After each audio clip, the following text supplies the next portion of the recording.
Break के बाद एक बार फिर स्वागत है आप सभी का इनसाइडर के न्यूज़ के इस बुलेटिन में। चलिए जानते हैं खबरों के बारे में। खबरों की शुरुआत करते हैं राजधानी रांची से। देश भर में सुर्खियां बटोरने वाला रांची के चर्चित लव जिहाद मामले में सीबीआई की विशेष अदालत ने दोषी पाए गए एक महिला समेत 3 लोगों को सजा सुनाई है। रांची की नेशनल राइफल शूटर तारा शाहदेव और रंजीत कोहली उर्फ रकीबुल हसन से जुड़ा ये मामला धर्म परिवर्तन, मानसिक प्रताड़ना और यौन उत्पीड़न से जुड़ा है। पिछले दिनों अदालत ने इस मामले में तीनों अभियुक्तों को दोषी करार दिया था। 9 वर्षों तक चली लंबी सुनवाई के बाद अदालत ने रंजीत कोहली उर्फ रकीबुल हसन को आजीवन कारावास, उसकी मां कौसर परवीन को 10 वर्षों की कैद और पूर्व सब रजिस्ट्रार मुश्ताक आलम को 15 वर्ष कैद की सजा सुनाई है। इसके पहले अदालत ने बचाव पक्ष की भी दलीलें सुनी, जिसमें दोषी लोगों को कम से कम सजा दिए जाने का अनुरोध किया गया था। ज्ञात हो कि विगत 30 सितंबर शनिवार को मामले से जुड़े इन तीनों अभियुक्तों को न्यायालय द्वारा दोषी करार देते हुए न्यायिक हिरासत में भेज दिया गया था। ये पूरा मामला जबरन, धर्म परिवर्तन, मानसिक प्रताड़ना एवं यौन उत्पीड़न से जुड़ा है। वर्ष 2014 में देश भर में सुर्खियों में रहा ये मामला राष्ट्रीय शूटर तारा शाहदेव एवं रंजीत कोहली उर्फ रकीबुल हसन से जुड़ा है। इस मामले की प्राथमिक प्रार्थी ने अपने साथ घटित घटनाओं को लेकर न्यायालय की शरण ली। सरकार के हस्तक्षेप के बाद मामले की जांच सीबीआई को सौंपी गई। करीब 9 सालों तक चली लंबी सुनवाई के बाद 5 अक्टूबर को रांची सीबीआई कोर्ट ने तीनों अभियुक्तों को सजा सुनाई। हुआ है 370 120B red with 376 red with 120B में सजा हुआ है। उसमें 376 2N में सजा दिया गया है, जिसमें कि रंजीत सिंह कोहली को लाइफ इम्प्रिजमेंट है टिल डेथ इन कस्टडी में, ठीक है। और कौशल रानी को 10 साल का सजा दिया गया है और मुश्ताक अहमद हैं, उनको 15 साल का सज़ा है। ये मैक्सिमम पनिशमेंट है और बाकी जो भी ऑफेंसेस हैं वो सेट ऑफ होकर के ख़त्म हो गया, उसमें बहुत बड़ा इशू है नहीं। इस जजमेंट के ख़िलाफ़ हम लोग अपील प्रेफर करेंगे बिफोर द हाई कोर्ट और हम लोग की तैयारी चल रही है and most likely will get that justice before the honourable high court. Half sentence का भी रंजीत सिंह को कुछ केसेस कुछ सेक्शंस में तो ऑलरेडी हमने हाफ से ज़्यादा कर लिया है, तो वो सेट ऑफ हो गया उसके अंदर में। लेकिन मैक्सिमम पनिशमेंट जो 376 के अंदर में 2N के अंदर में जो हुआ है उसी को हम लोग चैलेंज करेंगे and I think will get justice before the high court. प्रार्थी तारा शाहदेव अदालत के इस फैसले से पूरी तरह संतुष्ट दिखी। उसने कहा कि ये फैसला देश भर में चल रहे इस प्रकार के लव जिहाद के मामलों के लिए सबक का काम करेगा। वहीं अपने साथ घटित घटना को याद करते हुए नेशनल शूटर शहर जाती हैं। वहीं न्यायालय द्वारा आए फैसले से राहत और सुकून की सांस लेते हुए कहा कि उनका आत्मविश्वास और भी अधिक मजबूत हुआ है। मेंटली टॉर्चर, फिजिकली टॉर्चर, कुत्ते से कटवाना, सिगरेट का धुआं मुंह पे फेंकना कि आप सांस भी लेना चाहते हो तो समझ लो आपको मेरा कहना मानना होगा अपने धर्म को। आज मैं, आप विश्वास करें या ना करें, मतलब कोर्ट से निकलते पहले मैं भगवान के दर्शन के लिए गई कि उनके आशीर्वाद से ही मैं ज़िंदा हूँ। हर दिन भैया मैं सुबह उठती हूँ तो भगवान को थैंक यू ज़रूर बोलती हूँ, क्योंकि उनके आशीर्वाद से मैं ये सुबह देख पा रही हूँ। तो बस ये जो विश्वास है ना, उस हद तक मेरा चला गया था कि शायद मैं आत्महत्या कर लूँ, तो आज मैं ज़िंदा हूँ। तो उन सबका जो कारण है वो बस भगवान का आशीर्वाद है।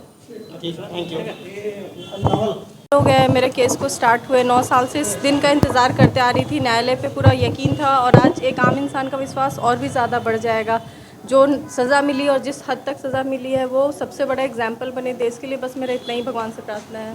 भैया शायद आप लोग को याद हो, जब मैं बाहर निकली थी तो मेरा यही लड़ाई था कि वो जो रकीबुल जैसे दरिंदे हैं, उनका कहना है कि तुम जैसी लड़कियां कहाँ जाएंगी, ना तुम्हें समाज एक्सेप्ट करेगा, ना परिवार करेगा, और तुम पूरे दुनिया में मुँह छिपा के घूमोगी। तो लड़कियाँ कहीं ना कहीं इस डर से या तो आत्महत्या कर लेती है, या ये लोग उनको जिस लेवल पे, समझ सकते हो आप कि किस हर दिन न्यूज़ में आता है कि कोई मार के फेंक रहा है या टॉर्चर कर रहा है। तो लड़कियों को आज इस जजमेंट के बाद ये हिम्मत तो ज़रूर मिलेगी कि अगर हम बाहर निकलेंगे, न्याय के लिए लड़ाई लड़ेंगे, तो ऐसे दरिंदों को सज़ा मिलेगी। और ये लोग जो रकीबुल जैसे लोग हैं, इनको, जो मुझे याद है आज भी कि तुम जाओ कहाँ जाती हो, कौन तुमको न्याय देगा, और मतलब तुम भटकती रह जाओगी और मतलब समझो भैया कि तुम मुँह छिपाती घूमोगी। ये जो आज तक मेरे कान में हर दिन सुनाई देता था, भगवान के आशीर्वाद से न्यायालय पे जो मेरा विश्वास था उन्होंने ये बनाए रखा। सीबीआई ने बहुत सहयोग किया। आप सब मीडियाकर्मी समाज ने ये यकीन दिलाया है हर एक बेटी को कि अगर उसके साथ गलत हुआ है तो उसको न्याय ज़रूर मिलेगा। ये प्रताड़ना आपके साथ काफी तरह की हुई। वहीं जमशेदपुर के गोलमुरी थाना अंतर्गत टीनपेट अस्पताल में टेल्को की रहने वाली और ग्रेजुएट कॉलेज की छात्रा की डेंगू से हुई मौत के बाद परिजनों ने डॉक्टरों पर लापरवाही का आरोप लगाते हुए जमकर हंगामा किया। हंगामे को देखते हुए अस्पताल प्रबंधन ने पुलिस को सूचना देकर बुलाया। उसके बाद मामला शांत हुआ। टेल्को प्रेमनगर निवासी विपिन राय की 23 वर्षीय पुत्री निधि कुमारी ग्रेजुएट कॉलेज से पीजी की पढ़ाई करते हुए ऑनलाइन फूड डिलीवरी कंपनी में काम करती थी। उसकी तबीयत खराब होने पर परिजनों ने 3 अक्टूबर को टीनप्लेट अस्पताल के जनरल वार्ड में उसे भर्ती कराया था। जांच में डॉक्टरों ने डेंगू के लक्षण पाए जाने की बात कहते हुए प्लेटलेट मंगवाकर चढ़ाया। तब तक उसकी हालत स्थिर थी।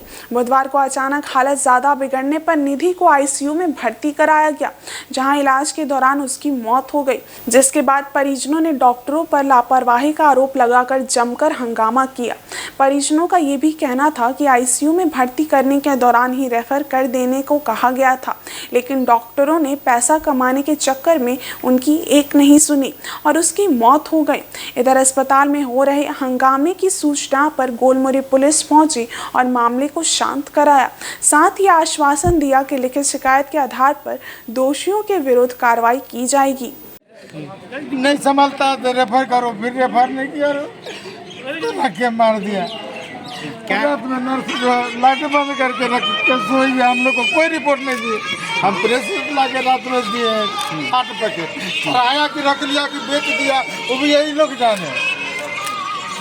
प्लेटलेट्स ला के दिए थे हम दे दिए 8 बजे रात में 8 पैकेट। उस समय तक जिंदा थी। सुबह राउंड में डॉक्टर आया, देखा, इलाज किया मेरा सामने। उसका नाक से पाइप लगाया कि इसका पेट में कचरा जम गया और निकलेगा तो ठीक हो जाएगा। फिर उस रेट का रिपोर्ट बोला कि अभी तक दिया कि नहीं दिया, बोला 12 बजे देगा रिपोर्ट तब बताएंगे। 2 दिन वार्ड में रखा और कल शाम में आईसीयू में डाला। जब नहीं संभला तब नहीं संभला तो उसी टाइम एडमिट नहीं लेता, हमको रेफर कर देता, हम दूसरा जगह लेके जाते। आप रेफर के लिए बोले थे इनको? डॉक्टर के हम लाएंगे तो डॉक्टर बोलेगा नहीं कि हम संभलने वाला केस नहीं है, आप ले जाइए दूसरा जगह।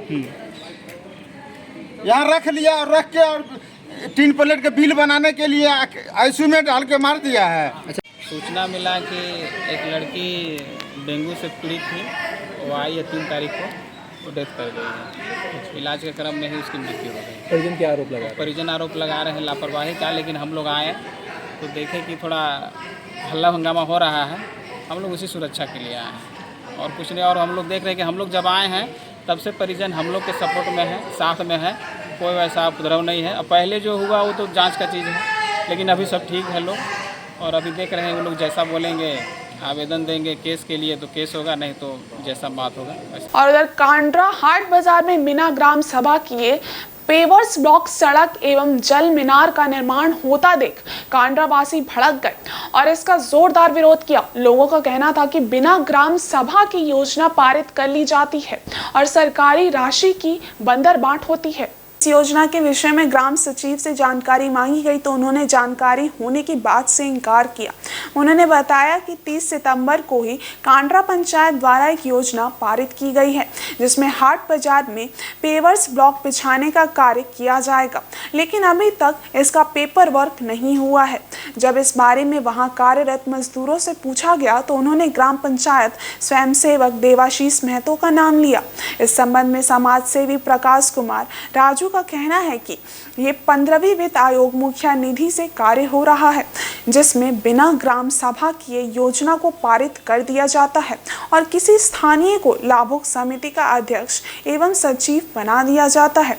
वे सिर्फ रबर स्टैंप का काम करते हैं। सभी योजना को बाहरी वेंडर आदित्यपुर के गायत्री एंटरप्राइजेस को देकर कार्य करवाया जाता है। इस तरह पूरा पैसा लाभुक समिति को भरोसे में रखकर निकलवा लिया जाता था। वहीं बिना ग्राम प्रधान की उपस्थिति के योजना के साथ साथ लाभुक समिति का चयन कर लिया जाता है। यहाँ तक कि योजना की प्रशासनिक स्वीकृति भी नहीं मिलती है। बताया जाता है कि कार्य पूरा कर पूर्व के डेट में रजिस्टर में चढ़ा दिया जाता है।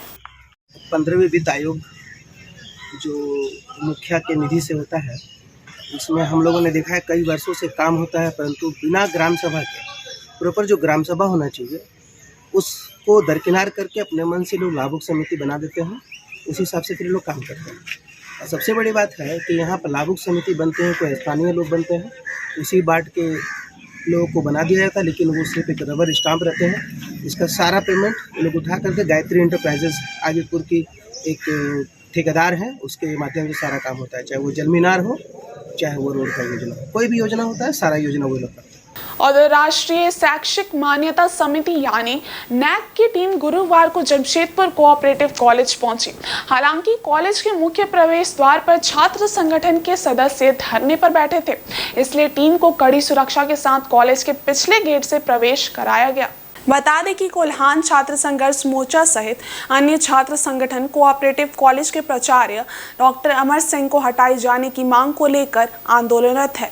छात्र संगठनों का आरोप है कि कोऑपरेटिव कॉलेज के प्राचार्य और कोल्हान विश्वविद्यालय के रजिस्ट्रार की मिलीभगत से समूचे कोल्हान खासकर कोऑपरेटिव कॉलेज का शैक्षणिक माहौल खराब हो चुका है। छात्रों ने डॉक्टर अमर सिंह पर आदिवासी विरोधी होने का भी आरोप लगाया है। छात्रों ने कहा कि कोल्हान विश्वविद्यालय के रजिस्ट्रार एवं कोऑपरेटिव कॉलेज के प्राचार्य की मिली भगत से विकास का पैसा भ्रष्टाचार की भेंट चढ़ चुका है। ऐसे में जब नैक की टीम यहां पहुंचेगी और कॉलेज के विकास के लिए फंड आवंटित करेगी तो एक बार फिर से विश्वविद्यालय और महाविद्यालय की मिली भगत से विकास के पैसों की बंदरबांट होगी। हालांकि छात्रों के विरोध के बीच गुरुवार को नैक की टीम कोऑपरेटिव कॉलेज पहुंच चुकी है। आगे देखना ये दिलचस्प होगा कि नैक की रिपोर्ट में छात्रों के आंदोलन का जिक्र होता है या प्रिंसिपल और रजिस्ट्रार को क्लीन चिट दे दिया जाता है। फिलहाल कोऑपरेटिव कॉलेज के मुख्य द्वार पर छात्रों का धरना प्रदर्शन जारी है। छात्र संगठन के नेताओं ने कॉलेज के प्राचार्य पर लगे आरोपों को लेकर सक्षम पदाधिकारी से जवाब देने की मांग की है।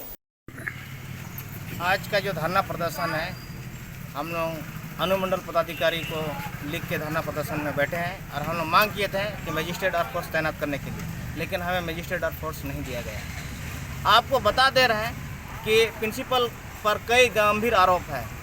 आदिवासी हॉस्टल का लिटिगेशन जो मामला न्यायालय में है, वो वाला जमीन देने का और विभिन्न तरह का करीबन कम से कम 10 से 15 एलिगेशन है कि ये अनफिट है और डिप्लोमेसी है, इसीलिए इनको यहाँ से हस्तांतरण किया जाए। आपको बता दे रहे हैं हम लोग तो मजिस्ट्रेट और फोर्स तो नहीं मिला और गेट में मजिस्ट्रेट और फोर्स जो है ना वो तैनात कर दिया है मुख्य गेट में, और बैग वाला गेट से जो है ना नेक का टीम और जो भी अतिथि लोग को घुसा दिया है। इतना भयभीत क्यों है प्रिंसिपल? वो सामना करे छात्रों का, सामना करे छात्रों का। अगर हमारा आरोप निराधार है तो हमें क्लियर किया जाए कि आपका आरोप निराधार है, आपका आरोप पर कार्रवाई नहीं किया जा सकता है। वहीं झारखंड यूथ कांग्रेस 8 अक्टूबर को मिलन सम्मेलन आयोजित करने जा रही है। सम्मेलन के माध्यम से यूथ कांग्रेस सभी पुराने कांग्रेसी नेताओं को पार्टी में एक्टिव करेगी। साथ ही ऐसे नेता जो पार्टी छोड़कर दूसरे दलों में चले गए हैं उनकी घर वापसी कराई जाएगी। यूथ कांग्रेस के इस मिलन सम्मेलन में कांग्रेस प्रदेश प्रभारी अविनाश पांडे सहित प्रदेश अध्यक्ष, यूथ कांग्रेस के सभी पूर्व अध्यक्ष भी शामिल होंगे। कांग्रेस भवन में प्रेस कॉन्फ्रेंस कर इसकी जानकारी दी गई।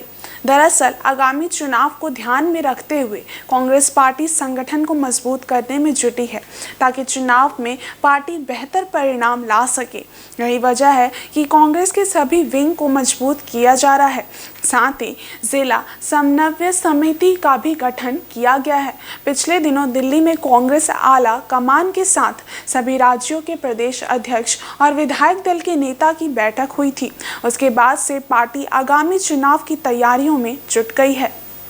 किया है और हम लोग ये देख सकते हैं वो अखिल भारतीय कांग्रेस कमेटी हो या झारखंड प्रदेश कांग्रेस कमेटी हो या अन्य प्रदेश कांग्रेस कमेटी हो, सभी जगह पे जो लीडरशिप मेन प्रोवाइड करता है पार्टी को, वो यूथ कांग्रेस से निकले हुए हमारे क्रांतिकारी साथी होते हैं। तो अब वो समय समय पे अलग अलग स्वरूप रहता है। हम लोगों के समय तक ये एक चुन के बनाया जाता था अध्यक्षों को। अब एक डेमोक्रेटिक व्यवस्था में राहुल गांधी जी के जोर पे जब वो उन्होंने पूरे दरवाजों को खोला कि कोई भी हुआ जो भी साथी चाहता है कि राजनीति में आए, उसके लिए कांग्रेस पार्टी का दरवाजा खोला और एक व्यवस्था बनाया कि पार्टी में खुद से चुनाव लड़कर और यहाँ पे अध्यक्ष पद हासिल कर सकता है। उसका अपना बहुत तरह का फायदा है, कुछ नेगेटिव्स भी है, तो इन चीज़ों को देखते हुए पॉजिटिव नेगेटिव समय समय पर कांग्रेस पार्टी अंदर में अपना बदलाव करता रहता है और पार्टी हमेशा सजग, और वो मेन चीज़ जो है कि हमारा कांग्रेस पार्टी का जो ये हमारा नीति और सिद्धांत है, जो उसके कार्यक्रम है, उसको युवाओं तक लेके जाने का और युवाओं का जो इच्छा है उसको पार्टी फोरम तक लाने का काम युवा कांग्रेस करता है। मार्गदर्शन के रूप में बड़े भाई जयशंकर पाठक जी मौजूद है, तो ये निर्णय लिया गया कि उस 8 तारीख को जितने भी झारखंड बनने के बाद प्रदेश युवा कांग्रेस में सेवा देने वाले हमारे नेता रहे हैं, जो जिला अध्यक्ष रहे हैं, प्रदेश के अलग अलग पदों पर पदाधिकारी रहे हैं और संगठन को मजबूत करने में, कांग्रेस को मजबूत करने में अहम रोल अदा किए, या फिर किसी कारण से कई साथी हैं जो मुख्य धारा से नहीं जुड़ पाए, संगठन में कहीं ना कहीं वो जो जगह पे आना चाहिए था शायद वो नहीं पाए। अब इसको लेके ये मिलन सम्मेलन है। इस सम्मेलन के अंदर हम उन तमाम बिंदुओं पे परिचर्चा करेंगे, अपने सीनियर को आदर्श मानेंगे, जो हमारे सीनियर आज राजनीति में आगे आए हैं उनको आइडल मान के हम अपने जो वर्तमान युवा के भविष्य है उनको हम ये बताने का प्रयास करेंगे, कहेंगे कि इनको देख के हमको राजनीति सीखना चाहिए, करना चाहिए। कई साथी जो हमारे इस पूरे राजनीतिक घटनाक्रम में पीछे छूट गए या फिर किन्हीं कारणों से हमसे नाराज होकर दूसरे पार्टी के ओर चले गए, उन सभी साथियों को हम लोग पुनः घर वापसी भी कह सकते हैं कि उस दिन करने का हम लोग प्रयास कर लगातार। और कई हैं जो हमारे ग्रुप के प्रदेश अध्यक्ष और धार्मिक न्यास बोर्ड के चेयरमैन आदरणीय जयशंकर पाठक जी उसके बारे में विस्तार से ब्रीफ करेंगे, जिनके संपर्क में है, और वो सब लोग उस दिन कांग्रेस में पुनः आस्था रखेंगे। तो हम चाहते वहीं लक्ष्मी महिला समिति द्वारा अगस्त एवं सितंबर माह का सरकारी राशन नहीं दिए जाने से नाराज ग्रामीणों ने हाड़तोपा पंचायत भवन में बैठक की एवं राशन डीलर के खिलाफ जोरदार प्रदर्शन किया। पोटका प्रखंड अंतर्गत हाड़तोपा पंचायत में लक्ष्मी महिला समिति द्वारा अगस्त एवं सितंबर 2 माह का खाद्यान्न नहीं दिए जाने से नाराज सैकड़ों कार्ड धारकों ने एक बैठक की। बैठक में नाराजगी जाहिर करते हुए डीलर के खिलाफ कार्रवाई की मांग की गई और विरोध में जोरदार प्रदर्शन किया। कार्ड धारकों का कहना है कि राशन दुकानदार द्वारा पहले फिंगरप्रिंट ले लिया जाता है एवं खाद्यान्न नहीं दिया जाता है। इस बैठक में मुख्य रूप से पंचायत की मुखिया एवं प्रमुख सुकुर मनी टुड्डू आदि उपस्थित रहीं। सभी ने एक लिखित मांग पत्र marketing officer doctor Ashok Kumar को देते हुए कार्रवाई की बात कही। जो दुकानदार है उन्होंने अगस्त सितंबर को जो गरीब ग्रामीण है वो लोगों को चावल नहीं मिला है, और ऐसे भी ग्रामीण है कि वो मजदूरी करके अपना नहीं खा सकते हैं, उन लोगों को चावल मिलना चाहिए। तो उसी के लिए आज ग्रामीण ने हमको बुलाया, फिर अपना जानकारी दिया कि हम लोग को इतना दिन से चावल नहीं मिला है। उसके लिए फिर हम लोग एमओ वीडियो डीएसओ से कार्रवाई करने के लिए हम लोग मांगते हैं। उन दुकानदार प्रणाली का खाद्यान्न वाला मामला है जो अगस्त और सितंबर अभी तक का खाद्यान्न अभी तक मिला नहीं। जो अक्टूबर घुस गया है अभी तक तो मिलना चाहिए, सब जगह कुछ ना कुछ मिल ही रहा है। हम लोग का हरतोपा पंचायत में अभी तक कुछ मिल ही रहे। लिखित आप लोग दिए? लिखित नहीं दिए नहीं है, देने का विचार चल रहा है, जो हम लोग से तैयारी कर रहे हैं, जो लिखित अपने एमओ साहब को देंगे। जमशेदपुर में 3 दिनों तक चलने वाले ज्योतिया पर्व को लेकर बाजार सज गया है, जहां महिलाएं बाजार में ज्योतिया के धागे में मोतियों को पिरोने के लिए दुकानदारों के पास लंबी कतार में खड़ी हैं। वहीं बाजारों में मड़वा का आटा, केराव के अलावा पूजा के सामान बाजार में उपलब्ध हैं, जहां महिलाएं खरीदारी करती देखी गई। ऐसी मान्यता है कि ज्योतिया का व्रत महिलाएं संतान की प्राप्ति के साथ उसकी दीर्घायु के लिए करती हैं। इस व्रत में पहले दिन नहाए खाए होता है, दूसरे दिन महिलाएं पुत्र की दीर्घायु के लिए निर्जला व्रत रखती हैं और तीसरे दिन जाकर सुबह में प्रसाद ग्रहण करने के बाद अन्न का पारण करती हैं। इसके साथ ही ये व्रत समाप्त हो जाता है। ज्योतिया का व्रत है, जितना भी संतान वाली महिलाएं हैं, जितने भी लोग अपना मानने वाला सब व्रत को करता है। और इसमें क्या है कि आज नहाए खाए है और उसके बाद आपका कल उसका तीज का उपवास रहेगा लोग, और शनिवार को 10 बजे के बाद इसका पारण करेगा। इसके लिए लोग तीज का खरीदारी कर रहे हैं। इसमें मड़ुआ का आटा है, केराव है, डलिया है, पूजा का, तीज का सूता है, माला है, सब लोग खरीद रहा है। वहीं जमशेदपुर पुलिस ने एक बार फिर लोगों के खोए हुए मोबाइल बरामद करने के बाद आज बिष्टुपुर थाना के पुलिस सभागार में उसके वास्तविक मालिक को बुलाकर वापस कर दिया। इस परिपाटी की शुरुआत करने वाले निवर्तमान एसएसपी प्रभात कुमार के पद चिन्हों पर चलते हुए वर्तमान एसएसपी ने इसे बरकरार रखा है। बिष्टुपुर थाना में एक शिविर लगाकर लगभग 285 खोए मोबाइल को उनके वास्तविक हकदार को वापस किया गया। जिले के एसएसपी किशोर कौशल ने कहा कि 10 महीने में छठी बार कैंप लगाकर लोगों को मोबाइल वापस किया जा रहा है। उन्होंने कहा कि किसी का मोबाइल गुम हो गया या फिर छिनतई कर लिया गया हो तो पुलिस उसकी रिपोर्ट दर्ज करती है। उन सूचनाओं के आधार पर पुलिस के टेक्निकल सेल के पदाधिकारियों द्वारा वैसे मोबाइल बरामद किए जाते हैं और उसे शिकायत करने वाले तक पहुंचा दिया जाता है। 10 महीनों में ये छठी बार है जबकि जमशेदपुर पुलिस के द्वारा मोबाइल फ़ोन जो किसी का खो गया हो या किसी प्रकार की आपराधिक घटना में अगर छीना गया हो तो उन फ़ोन्स की जब भी कंप्लेंट हमारे पास आई जिसको लेकर के एक व्हाट्सएप नंबर भी जमशेदपुर पुलिस के द्वारा जारी किया गया है। उस नंबर पर जब भी कोई व्यक्ति अगर सूचना देता है इस प्रकार की तो उस पर तुरंत ही हमारी तकनीकी शाखा कार्य करती है जमशेदपुर पुलिस की और उसके द्वारा इस प्रकार से फ़ोन रिकवर करके जो शिकायत करता है उसके पास पहुंचाया जाता है। इस प्रकार से अभी तक कुल मिलाकर के 1434 मोबाइल फ़ोन रिकवर किए गए हैं और आज के दिन भी 285 मोबाइल फ़ोन इस प्रकार के जो बरामद विभिन्न थाना क्षेत्रों से किए गए हैं जिसमें 49 मोबाइल फ़ोन ग्रामीण क्षेत्र के हैं जिनका ग्रामीण क्षेत्रों में वितरण किया जा रहा है। शेष सभी मोबाइल फ़ोन का आज जो उसके वास्तविक जो ओनर है उन तक फ़ोन्स को पहुँचाया जाए। मोबाइल की आशा छोड़ चुके लोगों को उनके मोबाइल अब वापस मिल रहे हैं। वैसे गुम हुए मोबाइल को वापस पाकर लोग काफ़ी खुश नजर आए और जिला प्रशासन के प्रति आभार जताया। बिरसा नगर के एक छात्र को मोबाइल घर से चोरी हो गया था। उसने पुलिस में रिपोर्ट दर्ज कराई थी। आज वो अपना मोबाइल पाकर काफ़ी खुश हुआ और जमशेदपुर पुलिस की खूब तारीफ की। चोरी हुआ था 3 तारीख को, 3 जून को, और ऑनेस्टली उस दिन मैं बहुत रोई हूँ क्योंकि फ़ोन से फ़ोन नहीं होता है, उसमें आपका बहुत कुछ होता है। अगर न्यू फ़ोन आप ले भी लेते हो तो आप उससे उतना कनेक्ट नहीं कर पाते हो। आपका डेटा सिर्फ डेटा नहीं होता है, आप उसमें अपना प्रोफेशनल पर्सनल बहुत सारी डिटेल्स रखते हो। मुझे बिलीव नहीं था फ़ोन मिलेगा, लेकिन अब क्योंकि मुझे मिल गया तो मुझे लगता है और भी जितने लोगों का खोया है उन सबको मिल जाएगा। बस हम सबको थोड़ा पेशेंस रखने की ज़रूरत है और प्लीज़ कभी कोई अपने फ़ोन का बिल और डब्बा ऐसे फेंके नहीं, उनको एटलीस्ट उनका पिक्चर लेकर के अपने फ़ोन। और उधर ओवरलोडिंग की वजह से सड़क पर गिरे खनिज पदार्थों और आयरन ओर से आने जाने वाले राहगीर दुर्घटना के शिकार हो रहे हैं। वहीं इसकी सफाई की मांग को लेकर स्थानीय मुखिया व ग्रामीणों ने जोरदार प्रदर्शन किया। हल्दी पोखर रेलवे साइड से रोज निकल रही दर्जनों ओवरलोड हाईवा से आयरन और एवं कोयला सड़क पर गिर रहा है, जिसके कारण सड़क पर 4-5 इंच कचरों की मोटी परत सी जम गई है, जिसके कारण आए दिन रोज दुर्घटनाएं हो रही हैं। इस मामले को लेकर मुखिया एवं स्थानीय लोगों ने सड़क पर प्रदर्शन किया और ठेकेदार से अविलंब सड़क की सफाई कराई जाने की मांग की। वहीं पंचायत की मुखिया देवी कुमारी भूमिज ने कहा कि बार बार उपायुक्त एवं ठेकेदार को लिखित शिकायत दी गई, बावजूद सफाई की दिशा में कोई कदम नहीं उठाया गया। सड़क पर खनिज पदार्थ के गिरने से मोटी परत सी जम गई है। वर्षा होने से वहां राहगीर स्लिप कर चोटिल हो जाते हैं। नेशनल हाईवे पर इस तरह की गंदगी फैलाकर लोगों को दुर्घटना का शिकार बनाया जा रहा है।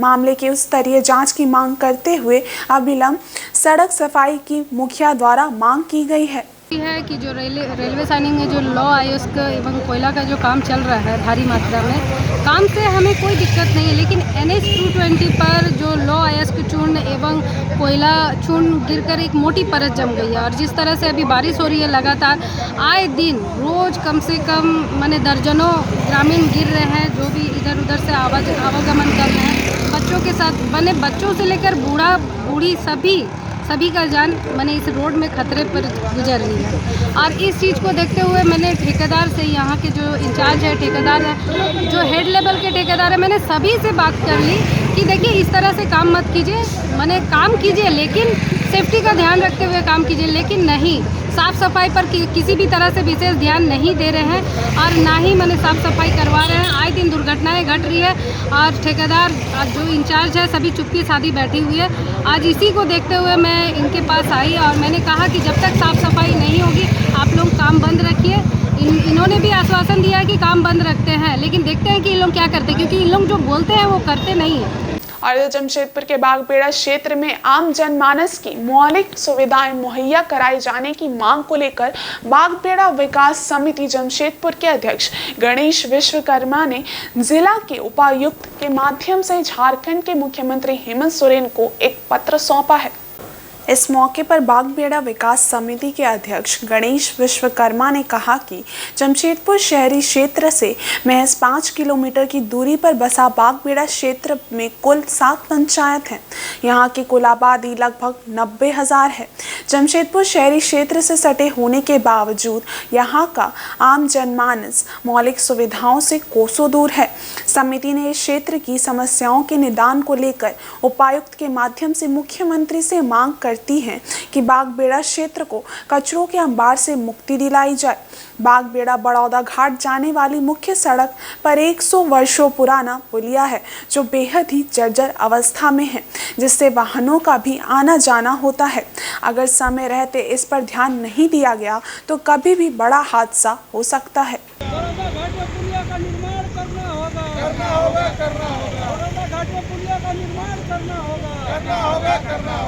सामाजिक संस्था बागबेड़ा विकास समिति अपने क्षेत्र के 6 सूत्री मांगों को लेकर के माननीय मुख्यमंत्री झारखंड सरकार के नाम उपायुक्त जमशेदपुर पूर्वी सिंहभूम को एक ज्ञापन हम लोग सौंपने आए हैं, जिसमें बागबेड़ा क्षेत्र के संपूर्ण बागबेड़ा क्षेत्र में चारों ओर गंदगी का ढेर अंबार है ना। उसको अस्थायी रूप से सरकार एक योजना के तहत योजना बनाए और अस्थायी रूप से वहाँ का कचरा उठाओ, साफ सफाई की व्यवस्था सुनिश्चित करे। बागबेड़ा खरकाई नदी जाने वाले पुल 1 माह के अंदर धंस के गिर जाने वाला है। वहाँ प्रतिदिन उस पुल से कम 10,000 लोगों का आवाजाही होता है और हम लोग माननीय मुख्यमंत्री से मांग कर रहे हैं कि उस पुल का निर्माण यथाशीघ्र कराया जाए। चूँकि दुर्गा पूजा और छठ त्यौहार नज़दीक है, यथाशीघ्र उस पुल का निर्माण कराया जाए। साथ ही 3 पंचायतों में अब तक पंचायत चुनाव के बावजूद पंचायत भवन का निर्माण कार्य नहीं हुआ है। तीनों पंचायत में पंचायत भवन का निर्माण कराया जाए। साथ ही बागबेड़ा क्षेत्र के 5 पंचायतों में कुल 15 किलोमीटर रिंग रोड भी बनाया जाए। सड़क का स्थिति एकदम जर्जर हालत में है। सब लोग गड्ढे से पार करके माने कि अपना दिनचर्या बिता रहे हैं। और आज के इस बुलेटिन में बस इतना ही। हम कल फिर हाजिर होंगे कुछ और नई खबरों के साथ। तब तक के लिए देखते रहिए इनसाइड झारखंड न्यूज़। धन्यवाद।